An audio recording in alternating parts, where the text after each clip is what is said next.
Hello, everybody. You've tuned in to the Indiana State Police Roadshow, brought to you by the Indiana State Police Alliance, Cops for Kids, and a subsidiary of the Indiana State Police. I'm your host, First Sergeant Rich Myers with the Indiana State Police Public Information Office.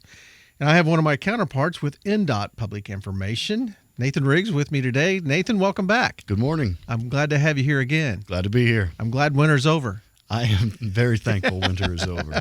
It's still March, though, so you never know. It's Indiana, but I think we're out of the woods. I hope we are. If anything comes down, it's not going to last. That's a great thing. The ground should be warm enough. It shouldn't be a problem. Yeah.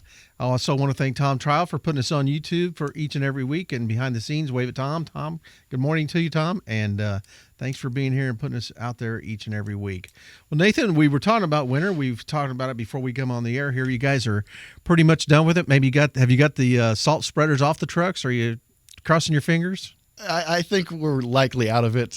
We can put those salt boxes on pretty quickly, but we use those trucks for other activities like, filling potholes. Yeah. This is a busy time of year because during winter operations, there's not a whole lot else as far as road maintenance that you can do when you're busy treating roads and plowing snow. Not much salt used this year, though, right? Yeah, and that's a great thing for us and for taxpayers. In addition to the cost savings for having a relatively mild winter compared to the recent years, there's the cost savings there. But then the material that you've purchased for that season, what you don't use, you can always stockpile. It doesn't go bad. There's no shelf life on salt. Yeah. And so we can keep that in our storage barns for next year, and that'll reduce the cost to refill those stockpiles next year. So that's wonderful. That's the salt lasts, and the savings kind of spreads out through a couple of years. So that's great. It is great. So we're at talking earlier before we came on the air again about what's going to be happening with you guys coming up, and we were talking about some of this downtown projects. Maybe you guys are some happenings downtown. You guys are kind of sprucing up the area. Yeah, well, it's our spring cleaning. We do it every year. When we've got snow and ice on the roads and our crews are busy trying to keep the roads safe from winter weather, we can't get to the litter, and unfortunately, with the amount of traffic and everything, litter's a problem among especially the interstates, but really among all roadways. And you'll see it wherever people are. You'll see trash follow, unfortunately. Sometimes from the winter, we have a lot of car parts out there. It's not just fast food litter is a big one that people throw out intentionally. Yeah, but a lot of litter's unintentional. Right. Things falling off vehicles, semi trucks. Trucks hauling trailers with cargo and loads, things fall off, when you're driving down the road, and it accumulates on the roadsides. And come springtime, when all the snow and ice melts, it's there and it's noticeable. So especially as in the Indianapolis area, there's a lot of people coming in for downtown events and things. We try to devote some extra resources to get out there and spring clean and spruce things up. We know it's good to put a clean face on the city and the state so that people coming in get a good impression. And there's also a public safety element of that. We can't have that litter and debris on the shoulders and things so that emergency services can get past backups when there's a crash. And I've heard, you speaking about being safe, and a lot of times you guys, I think, seen you out there even removing the sand that is accumulated from what you've put on there in the winter.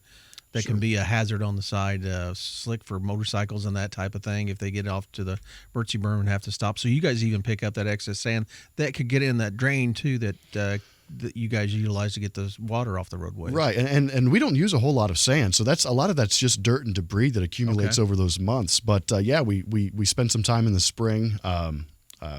We have a street sweeper basically that runs the shoulders almost constantly during the summer months. We used to contract a lot of that out.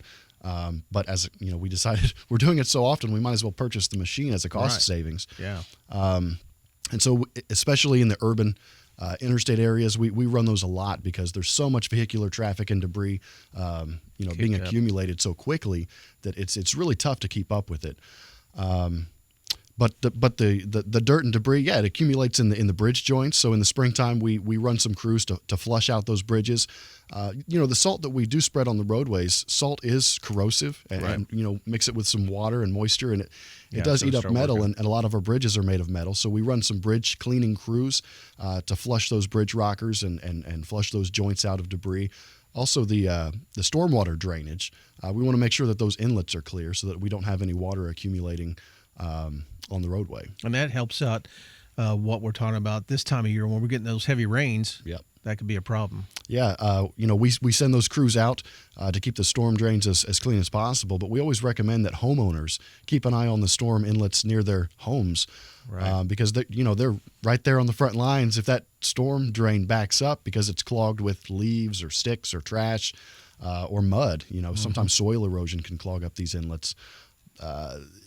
You don't want your house flooded, so keep Yeah. an eye on those inlets. It's always a good idea. If you need help with that, we recommend giving us a call for the inlets that are on the state highways and let us know about it. Have you guys had any problems with any water causing the road to buckle up or anything this time of year? We haven't had any major issues. Sometimes, we have a sudden issue with torrential downfalls, and then something gets washed away. And we have in the past had some emergency culvert failures and things like that. So far, nothing like that. But we've really had some mild weather here the last few weeks. Right. We've had some pretty substantial rainfall, but nothing of emergency level. I know down south, not southern Indiana, but southern United yeah. States, Yeah. they're really feeling the effect. So thank Yeah. God we're not having any of that here. Amen. Yeah, that's absolutely correct. Well, I know when we've talked before with the winter months over, you guys are transitioning into construction. But before you get there, you were talking about taking those salt boxes off and you use those for potholes. So we maintain before we get to the level of construction. We try to make the roads, keep them in as good of condition as possible for as long as possible. Are the hot plants open yet? They're opening. Okay. It's getting to be that time of year, and it's really up to those private contractors, material providers to make that decision of what's their workload look like, and does it make financial sense? Are they going to be making a profit if they fire up the plant? Yeah. Is there the demand for it? We're not quite there yet, but they are getting there. With the warmer the weather and the less rain we get, you'll see more of those firing up. And again, to remind people that are listening or maybe watching, it's a lot more. It's better to use that hot patch, correct? Right. A cold mix is just a temporary. It's really tacky, and you can store it for longer periods of time. It's really a temporary patch to get us through the winter months, and traditionally that's what we've done until the contractors, the hot mix plants fire up in the spring. They provide for paving contractors, construction contractors, and INDOT. We purchase it. They make large quantities, and so we can get it for a lower price in the summertime. And they don't operate in the winter because they're not providing for construction projects. So we don't have the opportunity to purchase it at a low cost. But we do have a relatively new piece of equipment that it's a portable recyclable asphalt plant, and so we're able to manufacture our own small batches of hot mix using recycled asphalt millings from previous highway construction projects. We throw in some liquid binder, heat it up, and make our own hot mix in small batches. And it is better than a cold mix, much better, and it does last longer. So rather than having to patch the same hole with cold mix throughout the winter months, we can put something that hopefully will get us through the season. It's a relatively new piece of equipment, so we're testing it out a little bit to see how long these patches do last, and seeing the. Now, is that stationary, or is it something you do on site at the hole itself? It's portable, but we often don't actually take it out on the roadway. We'll take it to the nearest INDOT unit facility, where we deploy our other safety trucks and workers, and load up the trucks there, and then take them out to the work site. So you manufacture it there at that location, then you dump it into the bed of a truck and take it to that location? Is that how it works? Or and we have hot boxes, is what we call them, that we can load the hot mix in, and usually in the summertime when we are purchasing larger quantities for patching and paving in-house projects, we'll take those to the plant, have them, they've got the big silos that they dump in. We use the same piece of equipment. It's a little like a hopper. kind of got a conveyor We on can it. shovel out of it. Okay. And some of our trucks, actually, if we're going to be using a large quantity, some of our trucks have conveyors in them, and we can just convey it Dump it out. off. We don't want to leave the hot mix in the back of those trucks for very long because it is a chore to clean out one of those beds after That's you what I'm put guessing. some asphalt into it. That's what I'm guessing. It wouldn't be very handy to get that out. Well, again, you're listening to the Indiana State Police Roadshow, brought to you by the Indiana State Police Alliance and Cops for Kids, a subsidiary of the Indiana State Police Alliance. I'm your host, Sergeant Rich Myers with the Indiana State Police Public Information Office, and I have as my guest Nathan Riggs with public information of INDOT. We're talking about kind of the winter cleanup and or spring cleanup from the winter activities and what INDOT's doing right now. Any big construction things coming up in the spring? I'm guessing yes. Yes, we've got a lot of construction projects coming up. With the additional funding that just made its way through the legislature, we've got a lot of preservation projects, and basically that's taking care of what we have, the existing roads and bridges, rather than the expansion type projects. We still have plenty of those. We've got a new interchange going in on I-69 at 106th Street.